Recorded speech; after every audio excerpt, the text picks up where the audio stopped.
No cześć, tutaj Michał z zespołu Cinnamon.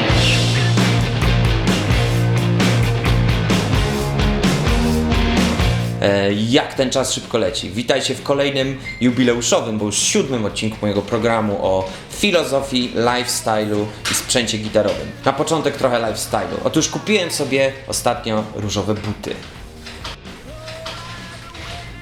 Już się trochę ubrudziły.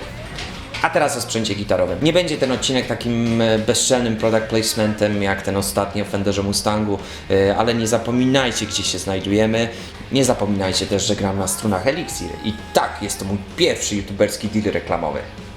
W licznych komentarzach prosiliście, żeby zrobić film z porównaniem pick-upów i oczywiście zrobię film z porównaniem pick-upów, natomiast pomyślałem sobie, dlaczego by nie pójść krok dalej i nie spróbować dowiedzieć się, co tak naprawdę w gitarze odpowiada za jej brzmienie. Wszyscy słyszeliśmy te sformułowania, że gitara gra z dechy, niektórzy twierdzą, że to gryw jest najważniejszym elementem. Ja sam z kolei przepracowałem w handlu pick-upami chyba z 5 lat, więc wiem, że są w stanie przetworniki zmienić charakter instrumentu o 180 stopni. Co jest tym ostatecznym elementem, który kształtuje brzmienie instrumentu? Tego dowiemy się w dzisiejszym odcinku. Do pomocy zaprosiłem dwie asystentki. Pierwsza z nich to Fender Squier Bullet, czyli najtańsza gitara, jaką mamy. Kosztuje jakieś 620 zł z hakiem i umówmy się, jest to jej główna zaleta. Druga z nich to Fender American Professional, czyli prawie 12 razy droższa gitara. Jej główną wadą jest to, że nie jest moja. Co sprawia, że Squier Bullet jest zaledwie przyzwoitą gitarą, a Fender American Professional jest gitarą, o której marzy każdy. Żeby się tego dowiedzieć, będzie potrzebna mała dysekcja. Ale zanim to nastąpi, posłuchajmy, jak oryginalnie brzmią nasze instrumenty. Na początek Fender Squier Bullet. Oczywiście oprócz takich dość oczywistych różnic manualnych, bo tu od razu czuć, że to jest tani instrument, jest on lekki, deska jest troszkę cieńsza, elementy powiedzmy metalowe widać, że są wykonane z taniego stopu metalu. Wszystko w tej gitarze jest tanie i pytanie brzmi, czy ta taniość jest odzwierciedlona w brzmieniu. Gitara jest wyposażona w przetworniki z magnesami ferytowymi. Jest to najtańszy rodzaj przetworników. Charakteryzują się one przede wszystkim taką agresywną górą i dość cienkim brzmieniem, takim powiedziałbym drucianym. Brzmienie jest mało szlachetne. Mi osobiście przypomina coś takiego, jakbym wpiął gitarę bezpośrednio w linię i nagrał ją bez wzmacniacza. Jest ono po prostu takie sterylne i takie dziwnie przezroczyste. Posłuchajmy jej na przetworniku przy moście.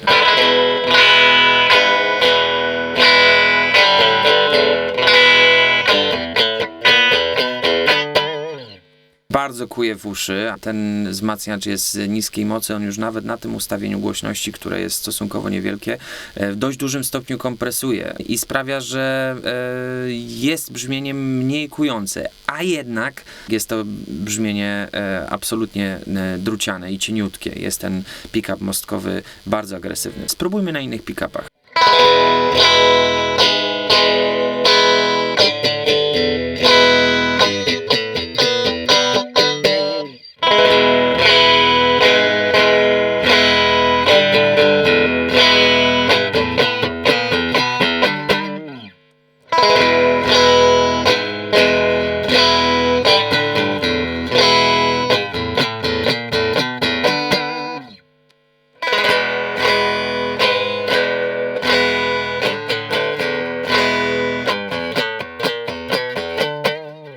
Na tych pozycjach łączonych, czyli na drugiej i czwartej pozycji, gdzie grają dwa pick-upy, zawsze jest trochę bardziej miękko. Na pojedynczych pick-upach, czyli na moście, na środku i pod gryfem, słychać tą szklistość i jakby tą taką iglistość, w sensie, że kuje jak igła. Słychać to dużo bardziej. Oczywiście całkiem niedawno zachwalałem ten instrument jako przyzwoitą gitarę na początek i jakby swojego zdania nie zmieniam, ale należy pamiętać, że jest to gitara za 600 zł i słychać to w każdym jej aspekcie. Coś jest nie tak z pick-upami, z ich dopasowaniem i nawet drogie sety pick-upów mają niejednokrotnie i drogie gitary mają niejednokrotnie problem ze spasowaniem głośności. Zresztą jakby jest to jednym z elementów takich wyznaczników, czy set pick-upów jest fajny, czy współgra razem, czyli to, że most nie gra zupełnie inaczej od gryfu i od środka, że te przejścia między pick-upami są sensowne. Warto na to zwrócić uwagę, no bo tak jak tutaj po przełączeniu z mostu na gryf nagle mamy 2 razy cichszy output, więc tyle jeśli chodzi o tą naszą elektronikę i to nasze brzmienie. Jeśli chodzi o inne aspekty, czyli powiedzmy o dechę i o gryf, sprawdźmy jak gitara gra na sucho.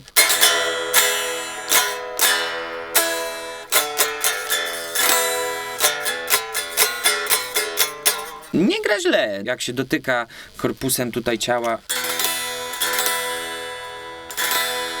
Zdarzają się takie gitary, gdzie po przyłożeniu jakby korpusu do swojego ciała gramy ten E-dur i po prostu tu wszystko wibruje, żołądek tam i to jest dobre. Tutaj tego nie czuć minimalnie. Spotkałem się też z taką opinią, że jeśli przytrzymamy tutaj lewą ręką i zagramy i czujemy drgania i między lewą ręką jakby i tutaj na korpusie też, to znaczy, że gitara jest żywa, że gitara gra dobrze z dechy. Na tyle, na ile jestem w stanie jakby przetestować wmontowany w gitarę gryf i korpus, to powiedziałbym, że gryf tutaj drga bardzo fajnie i przeczuwam, że jest to całkiem przyzwoity gryf. Korpus nie za bardzo się pobudza. Pick-upy niedobrze spasowane, bo mostowy najgłośniejszy, takie transparentne o nieciekawym, nieszlachetnym brzmieniu, a przede wszystkim super kujące i super druciane. Jeszcze jeden test, a mianowicie sustain. Takie słowo klucz dla gitarzystów, czy ta gitara ma duży sustain. Nikt za bardzo nie wie, co to oznacza. Nikt go nie mierzy ze stoperem w ręku i nie chodzi po sklepach, nie porównuje gitar. Ta ma 9,5 sekundy, a ta 13. W życiu nie spotkałem się z czymś takim, to jest super subiektywne. Dlatego teraz zmierzymy sustain. Najpierw na sucho.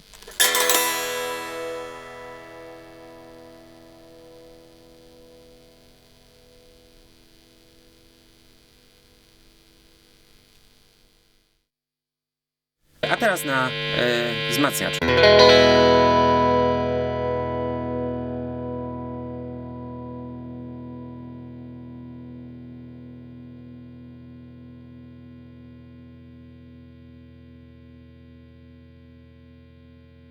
Jeszcze gra. Powoli zaczyna bardziej brumieć niż grać.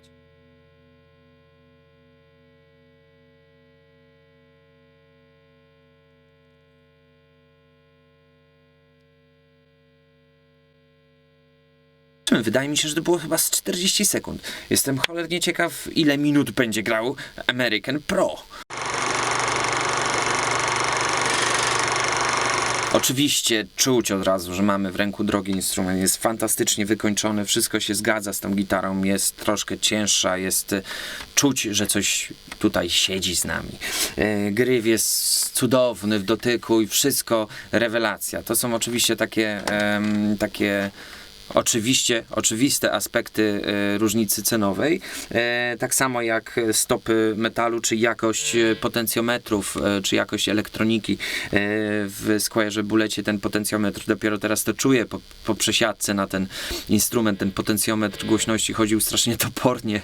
Tutaj chodzi w ogóle, dotknąłem go, już jest głośność odkręcona. Dobra, zobaczmy jak brzmi na sucho i czy odzywa się ta decha, czy odzywa się gryf, tak jak to sprawdzaliśmy przed chwilą w przypadku Bulleta.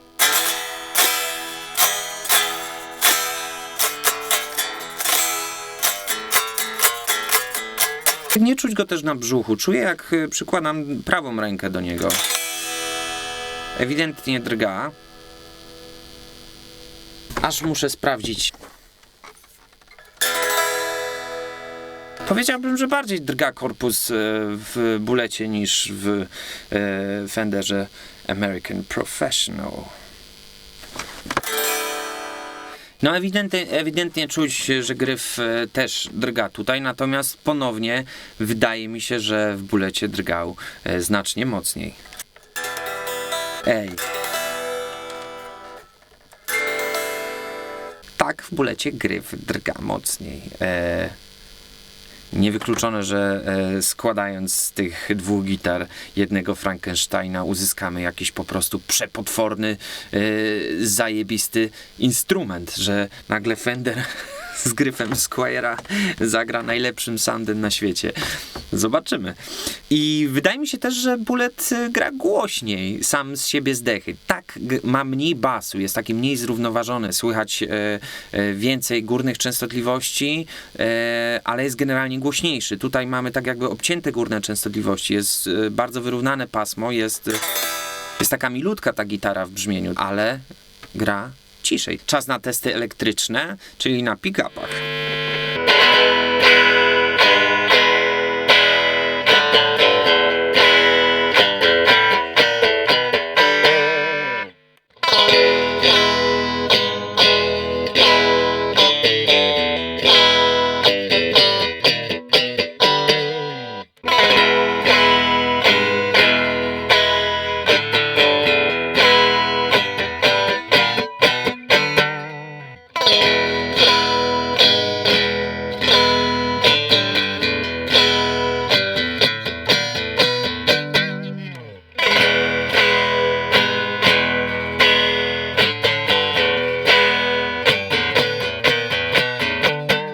Przede wszystkim balans między pick-upami jest jakby utrzymany absolutnie. Tak, bridge'owy pick-up jest nadal najmocniejszy, natomiast bridge'owy pick-up ma być najgłośniejszy, ma być najbardziej kąśliwy, no bo inaczej by nie był bridge'owym pick-upem, brzmiałyby wszystkie tak samo i w ogóle nie byłoby sensu ich zmieniać przyłącznikiem. Natomiast balans jest w 100% zadowalający. Ten gryfowy pick-up gra jakby pełnym brzmieniem, no i przede wszystkim jakby na wszystkich pick-upach to brzmienie jest, no nie ukrywajmy, jest dużo bardziej szlachetne, ma swój charakter. Na Squire'ze powiedziałbym, że ta most plus środek brzmiał najkorzystniej i sam środek o dziwo brzmiał całkiem przyzwoicie. O dziwo, bo środek jest taką kontrowersyjną trochę pozycją, no służy dla mnie często do sprawdzania tego, jak gitara może brzmieć. I bridge, i środek, no bo pozostałe pozycje są super ładne w stracie, a bridge i środek potrafi brzmieć agresywnie, potrafi brzmieć niekorzystnie, a w momencie jak brzmi bridge i środek dobrze, to reszta będzie na pewno bardzo dobra. Ten środek w Squire'ze był całkiem fajny. Problem się zaczynał przy środku plus gryf i przy samym gryfie ta gitara nagle traciła charakter, nie zabrzmiała w ogóle jak Strat. Fender American Professional oczywiście brzmi we wszystkich pozycjach jak Stratocaster. Miałoby to jakiś sens. Sprawdźmy sustain. Najpierw bez wzmacniacza.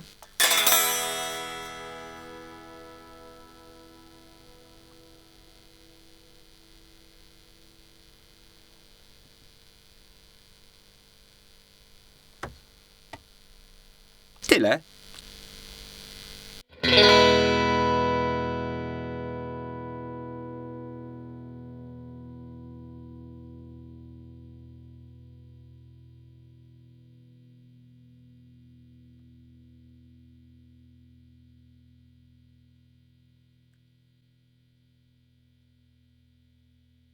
Sprawdziliśmy obie gitary i ich oryginalne brzmienie. Nastąpił czas dysekcji. Znajduję się na stole operacyjnym. Znajduje się również na nim nasza asystentka Fender American Professional. Skompletowałem narzędzia, które będziemy potrzebować do wykonania tej dysekcji. Mam nadzieję, że instrument wyjdzie z tego cało. Nie bój się, mała, nie bój. Wszystko będzie w porządku. Jedziemy z koksem.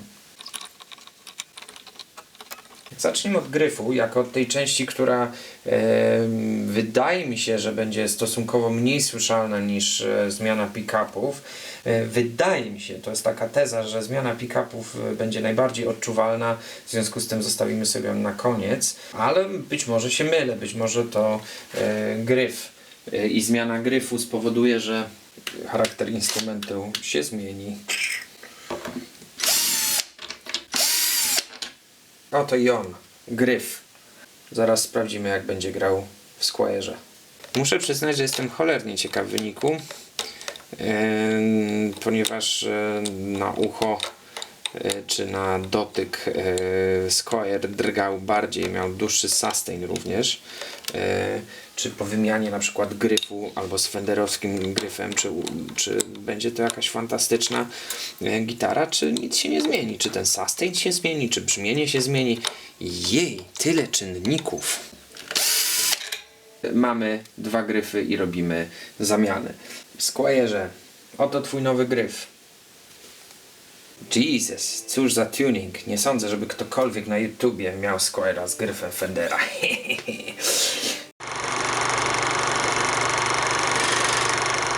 Jak gra Squier? Otóż Squier gra tak, dużo ciemniej, bardziej wyrównanym pasmem, stracił tą swoją drutowatość, co nas nakierowuje na to, że gryf ma znaczenie i że to gryf robi sound gitary. Znacznie bliżej temu czemuś, co tutaj nam powstało ze zlepku 2 gitar, znacznie bliżej temu instrumentowi w obecnym kształcie do American Professional. Jest miękki sound, pełny, z pełnym pasmem.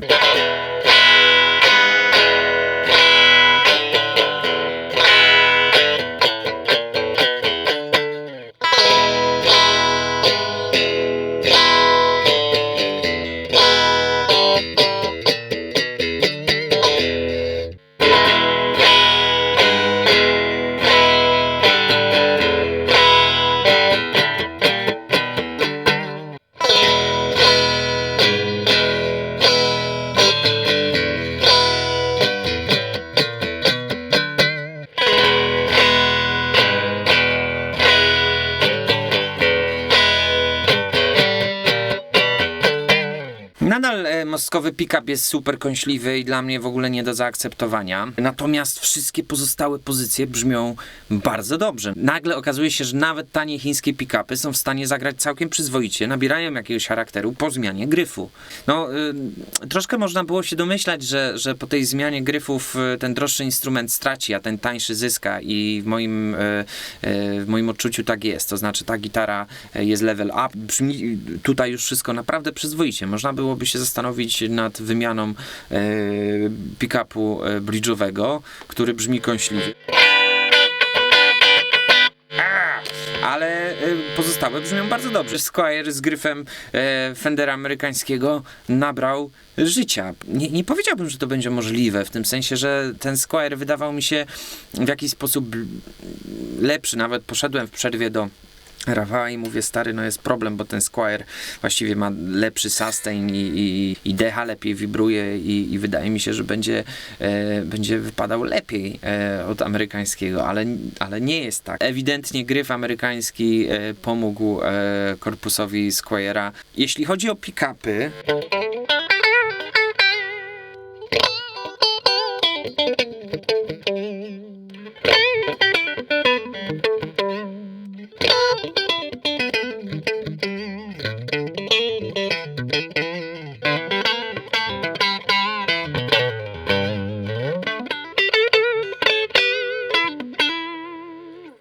mają fajny charakter i zobaczymy, jak będzie po zmianie pick-upów, bo jeśli wsadzimy amerykańskie pick-upy tutaj i okaże się, że w ogóle, że to może być potwór, cóż to będzie za ciekawy wynik tego eksperymentu.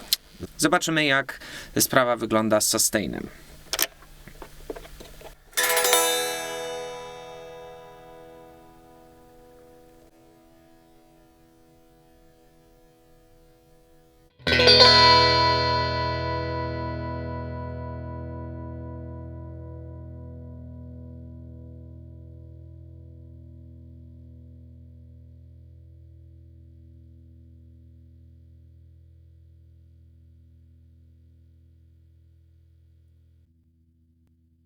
No rzeczywiście, że jest dłuższy, jest to spowodowane ewidentnie outputem pick-upów. Magnesy ferytowe mają większy output, więc z pick-upów z elektroniką ta gitara będzie brzmiała dłużej. Czeka na nas jeszcze druga gitara, czyli tym razem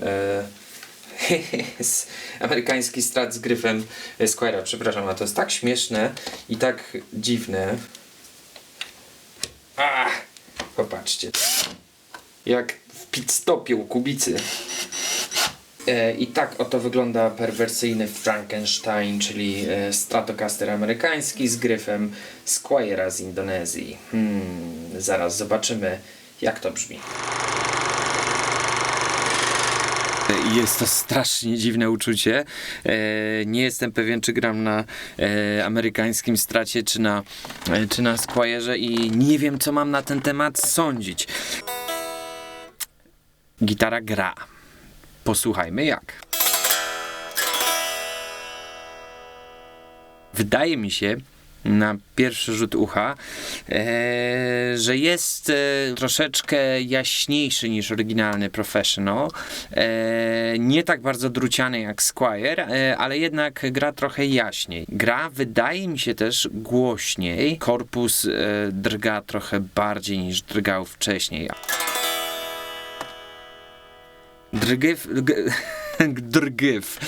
Gryf drga bardzo. Czuć to tutaj w lewej ręce przy tym edurze. Jest takie ciekawe łaskotanie. Po dotknięciu tutaj gryf też pracuje bardzo fajnie. Przy czym w Squierze też tak było, więc nie dopatrywałbym się tu jakiejś szczególnej różnicy. Zróbmy nasz test sustainu bez wzmacniacza. Wydaje mi się, że ten sustain się nie wydłużył w stosunku do American Professional, ale zobaczmy jeszcze na pick-upach, jak to zagra.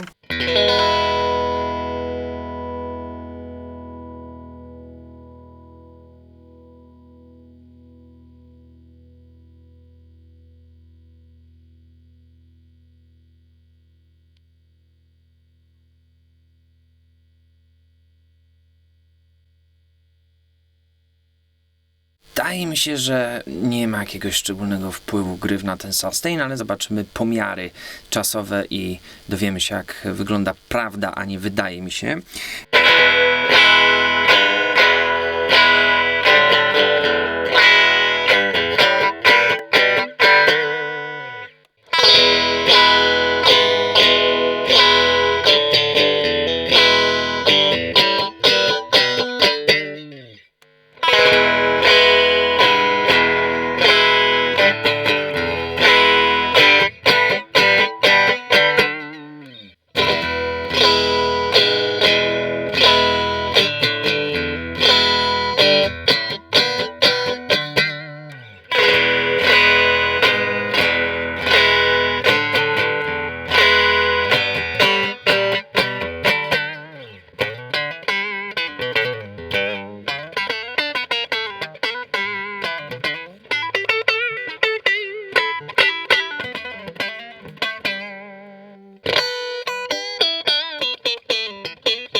Generalnie jeśli chodzi o sound, tak, wydaje mi się, że jest bardziej agresywna, że jest bardziej druciana. Zrobiła się trochę głośniejsza, kompresuje bardziej wzmacniacz, albo kompresują wręcz pick-upy, tak jakby output ze strun był tak głośny, że kompresuje pick-upy na wejściu. Nie wiem, może tak było wcześniej, nie zauważyłem tego. Szczerze powiedziawszy, wolałem tego Professionala ze swoim profesjonalnym gryfem. Ciężko mi powiedzieć, czy jest to racjonalne, czy jest to tylko jakby przyzwyczajenie do tej gładkości i do tego takiego uczucia drogiego instrumentu, które wcześniej miałem, a teraz ten gryf sprawia, że czuję tak jakby to był jednak Squier. Tutaj jest taki miły w dotyku, a tu jest taki Squier. Krótkie podsumowanie pierwszego etapu. Wymieniliśmy gryfy w dwóch gitarach. Squier dostał gryf fenderowski, Fender dostał gryf squierowski. Wniosek, jaki mi się nasuwa, jest taki. Fender z gryfem squierowskim spadł o parę półek w dół. Squier z gryfem fenderowskim podskoczył parę półek w górę.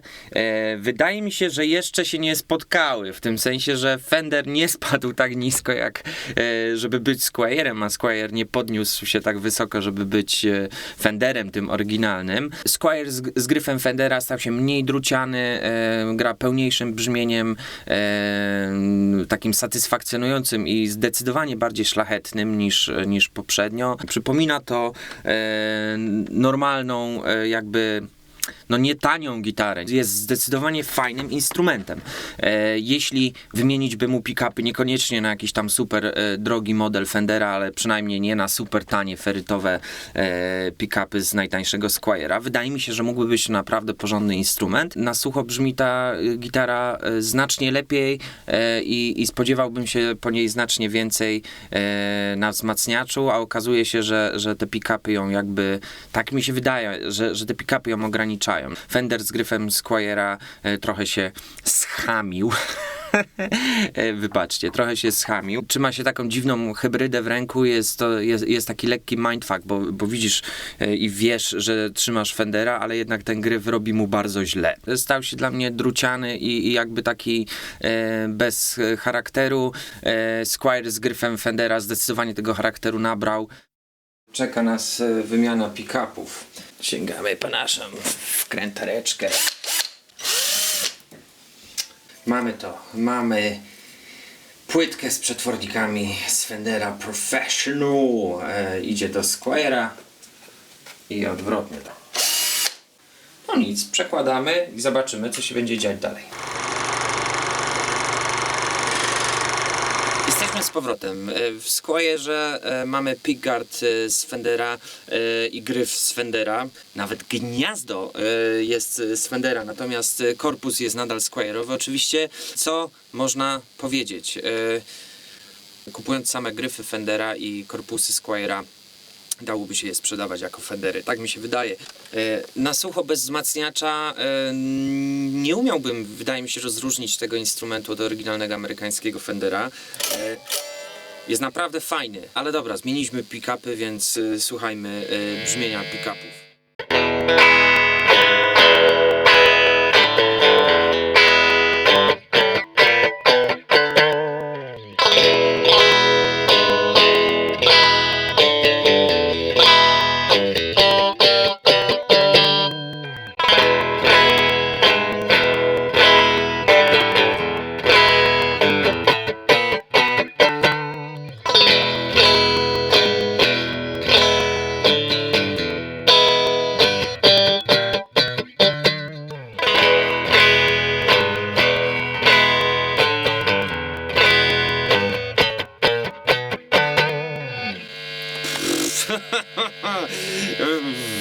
Zamerykanizował się nam nasz Squier i powiedziałbym, że właściwie jest... Gdyby nie to, że wiem, że ma korpus z Indonezji i właściwie z jakiegoś ciulastego drewna, to no, dla mnie byłby to pełnoprawny amerykański instrument. Jeszcze po wymianie mostu wydaje mi się, że już nie byłoby się do czego doczepić. Nie jestem pewien, czy jest tak dobry jak ten egzemplarz American Professional, który mamy. Jakby ten egzemplarz jest bardzo, bardzo fajnym instrumentem i wydaje mi się, że był mimo wszystko oczko wyżej niż ten Squier, ale to jest... Są naprawdę niuanse.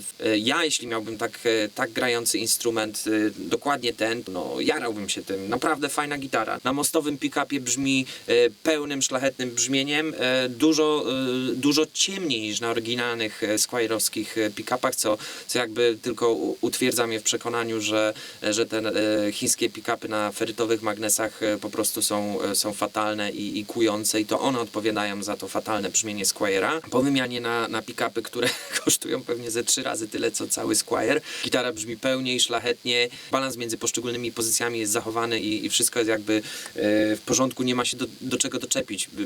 Brzmi bardzo, bardzo dobrze. I wydaje mi się, że trochę ciemniej od tego American Professional. Zwłaszcza jest to słyszalne na mostkowym pick-upie i na środkowym. Posłuchajcie, sami porównacie.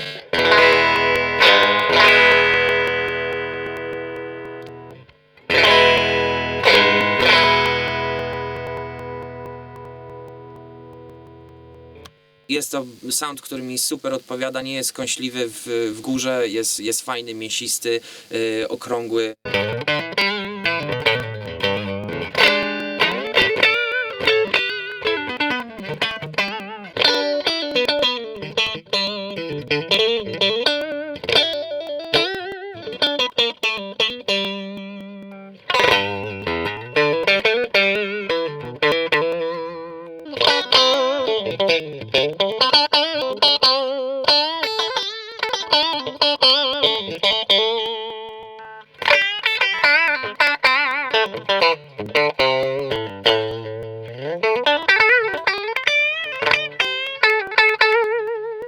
Zajebisty instrument. Biorę. Gryf Fendera można kupić za jedyne 3000 zł. Pick-upy nawet nie wiem za ile, ale pewnie za 2 albo za kolejne 3, więc za już 6000 można mieć Fendero Squiera i nie wiem, jestem totalnie jakby uchachany, ponieważ udało mi się złożyć naprawdę super instrument. Jestem bardzo ciekaw, jak się zachowa ten nasz Squier po powrocie do gryfu Squierowskiego z przetwornikami Fendera. Czy będzie dużo gorszy od tego instrumentu, czy być może wystarczy wymienić same pick-upy, żeby ze Squiera zrobić Fendera.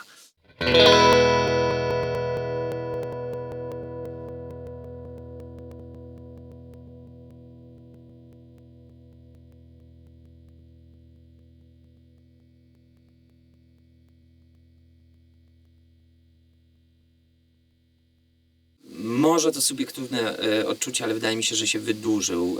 Wydaje mi się, że jest naprawdę, naprawdę długi i taki soczysty. No, zobaczymy, jak się sprawuje pod tym względem i pod każdym innym względem nasz Fender American Professional z gryfem Squiera i z przetwornikami Squiera. Jesteśmy tu z powrotem z naszym amerykańskim Fenderem wyposażonym w gryf Squiera i w przetworniki Squiera i w gniazdo Squiera. Wpływ na brzmienie oceniam na jakieś 98,3%. I strasznie to dziwne uczucie, bo wygląda to jak Squier.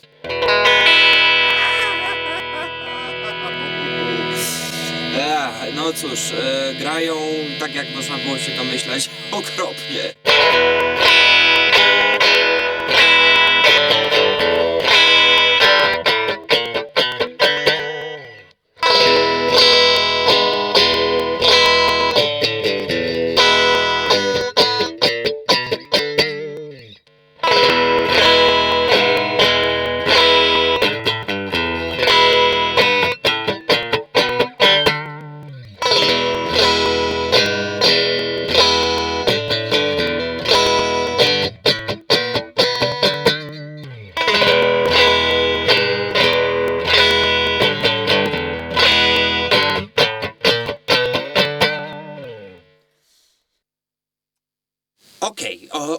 Okropny i masakryczny jest tylko pick-up mostowy. 2 pozostałe są całkiem w porządku. Środkowy zwłaszcza mi się bardzo podoba. Jest bardzo taki słodziutki, ciemny, mięciutki. Wniosków można z tego wyciągnąć kilka. Na pewno jednym z nich jest to, że jeśli macie Squiera Bulleta albo jakąś inną, powiedzmy, no nie za dobrą gitarę, to pierwszym ruchem, jaki powinniście wykonać, jest wymiana pick-upu bridge'owego, bo jest on fatalny. Pikuje w uszy zarówno na Squierze, jak i na tej hybrydzie Squierowo-Fenderowej. No i za bardzo nie da się nic z tym zrobić. Natomiast te 2 pick-upy no zyskały takiego charakteru, którego na Squierze nie miały. Na Squierze miały ten sound taki, ten taki liniowy sound, o którym wspominałem, taki transparentny, obrzydliwy. Tutaj mają takie mięcho.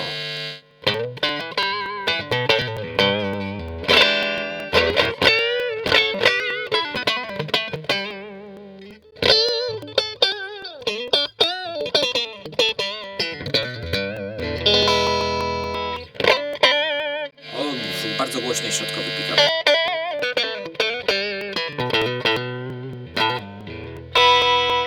Oczywiście są absolutnie wyraźnie gorsze niż amerykańskie pick-upy i nawet są wyraźnie gorsze niż amerykańskie pick-upy na Squierze. Nie mają tego mięcha w dole, nic się tam nie dzieje. Grają gdzieś po prostu od połowy w górę. Bardzo, bardzo płytkie są te pick-upy. Jeśli chodzi o dynamikę, też są bardzo dynamiczne, ale w takim negatywnym sensie, to znaczy bardzo druciane. Atak jest duży, potem ten sustain nagle gdzieś tam zanika.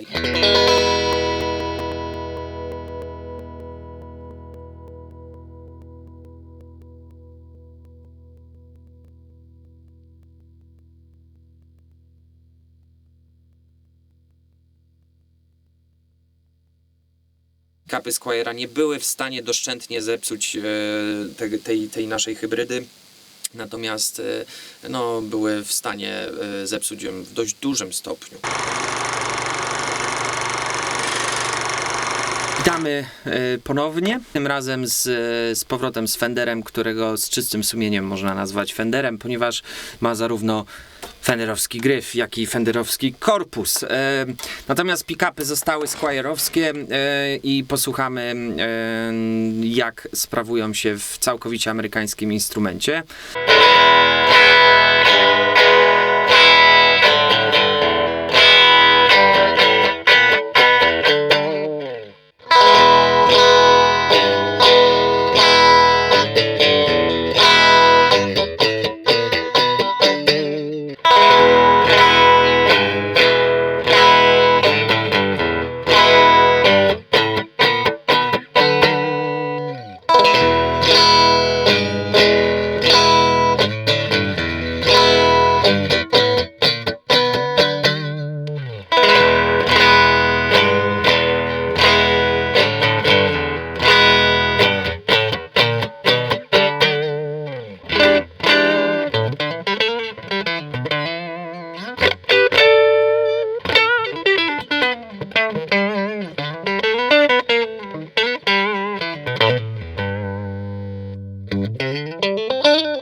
Dużo fajniej grają te squire'owskie pick-upy w całkowicie amerykańskim instrumencie niż w korpusie amerykańskim ze squire'owskim gryfem.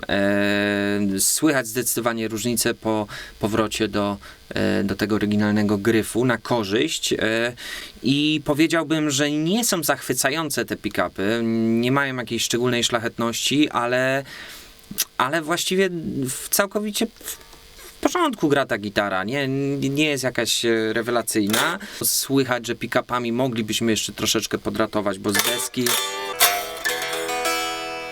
na słucho brzmi naprawdę dobrze i wydaje mi się, że czuć, że te pick-upy zaniżają jakby sound tej gitary.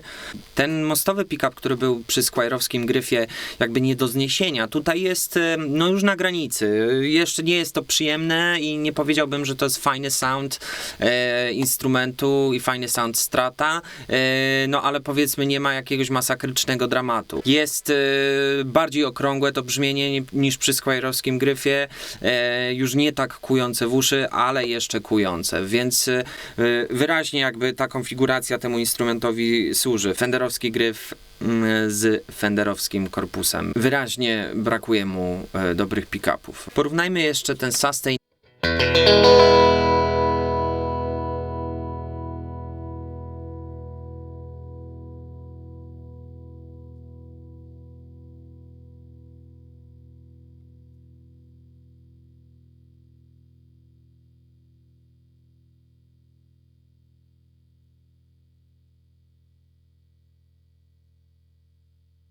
Wydaje mi się, że sustain na tych pick-upach jest dłuższy, ponieważ są po prostu mocniejsze. Zobaczymy, co dzieje się ze Squire'em, który już jest teraz w swojej oryginalnej formie, nie licząc pick-upów. Tutaj Squier, czyli korpus Squiera i gryf Squiera, została z amerykańskiego Fendera tylko elektronika, czyli tylko ocenimy teraz brzmienie pick-upów. No, posłuchajmy co się dzieje.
Nie wiem sam, co o tym sądzić. Na pewno służy mu obecność tych amerykańskich pick-upów. Na pewno jest lepiej niż z jego oryginalnymi pick-upami, co jest raczej dość oczywiste. Natomiast nie umiem już uplasować go na skali pomiędzy tym full amerykańskim a full Squire'em. Jest na pewno ostrzejszy od oryginalnego Fendera amerykańskiego. Na pewno ciemniejszy od siebie w wersji oryginalnej, natomiast wydaje mi się, że też ciemniejszy niż Squier z gryfem amerykańskim i ze Squire'owskimi pick-upami. Umiem to ocenić jakby tą jasnością, jakby poziomem otwartości brzmienia i jego klarowności, natomiast nadal nie umiem powiedzieć, który sound jest lepszy. Ponownie wydaje mi się, że bardziej podobała mi się wersja z amerykańskim gryfem, ale wydaje mi się też, że to w dużej mierze była autosugestia, bo po prostu czułem pod ręką amerykańską gitarę. Tutaj czuję jednak Squire'a. Nie zrobiliśmy z niego tymi pick-upami potwora i jakiegoś genialnego instrumentu, ale brzmi, wydaje mi się, przyzwoicie. Warto trochę podrasować Bulleta, bo da się jeszcze z niego trochę wyciągnąć, ale generalnie mamy taki szklany sufit, już powyżej pewnego poziomu po prostu nie przeskoczymy. Wybierając z kolei gryf amerykański do Squire'a w konfiguracji gryf plus pick-upy, jest to bardzo fajny instrument, co pozwala mi wysnuć taką konkluzję, że to jednak gryf i pick-upy, że korpus jest na ostatnim miejscu. Najpierw pick-upy, potem gryf, potem korpus.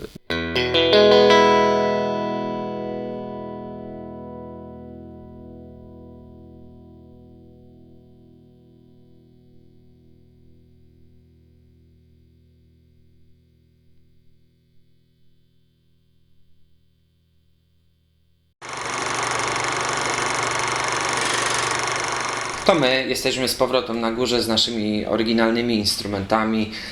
Fender jest całkowicie fenderowski i amerykański, Squier jest całkowicie Squire'owski i indonezyjski. Konkluzja przede wszystkim wydaje mi się taka, że każdy z tych elementów, zarówno gryf, przetworniki, jak i korpus, jak i pewnie wszystkie inne niezliczone małe elementy, małe lub większe, typu mostek, gniazdo albo śrubka, wszystkie te elementy sprawiają, że instrument jest tym, czym jest. Oczywiście można byłoby się spierać, czy usłyszymy wymianę śrubki albo wymianę gniazda bądź mostka, natomiast wymiana gryfu, przetworników albo korpusu była zdecydowanie słyszalna. Nie jest jednak tak, że po wyposażeniu Squire'a w fenderowski gryf i fenderowskie pick-upy dostaliśmy Fendera. No, nie jest tak. Dostaliśmy pewną taką hybrydę, która była znacznie wyżej niż zwykły Squier i powiedziałbym, że była cholernie blisko porządnego Fendera, natomiast jednak oryginalny Fender był jeszcze oczko wyżej. Z kolei Fendera na pewno było dużo łatwiej popsuć Squire'owskim gryfem i Squire'owskimi pick-upami, ale też nie zszedł tak nisko jak normalnie jest Squier. Cholera, było to całkowicie logiczne. O ile to gryf zrobił nam ze Squiera porządny instrument akustycznie. Naprawdę trzymało się go w ręku jak tego oryginalnego Fendera. To jednak pick-upy były tym elementem, które po podłączeniu do wzmacniacza zrobiły różnicę większą. Wniosek z tego jest taki: jeśli chciałbyś wymienić w swojej taniej gitarze gryf albo pick-upy, zdecydowanie na początek rozważ pick-upy. Będzie to dużo tańsze, a efekt będzie dużo bardziej słyszalny na wzmacniaczu. Natomiast jeśli chcesz to swój tani instrument doprowadzić do naprawdę wysokiej klasy, ładuj tam drogi gryf, drogie pick-upy i myślę, że to się uda w większości przypadków, że ten korpus jednak jest na szarym końcu, jeśli chodzi o wpływ na brzmienie. Wydaje mi się, że ta wymiana pick-upów ma absolutnie sens, wymiana gryfu. No, można byłoby się już zastanowić, czy nie lepiej kupić instrument, w którym jest lepszy i gryf, i pick-upy, i śrubki, i gniazdo, i kolor, logo. Jeśli ktoś z Was również robi takie dziwne eksperymenty, dawajcie w komentarzach. Muszą być w końcu jakieś komentarze. No i tyle. Na razie. Subskrybujcie, łapki w górę.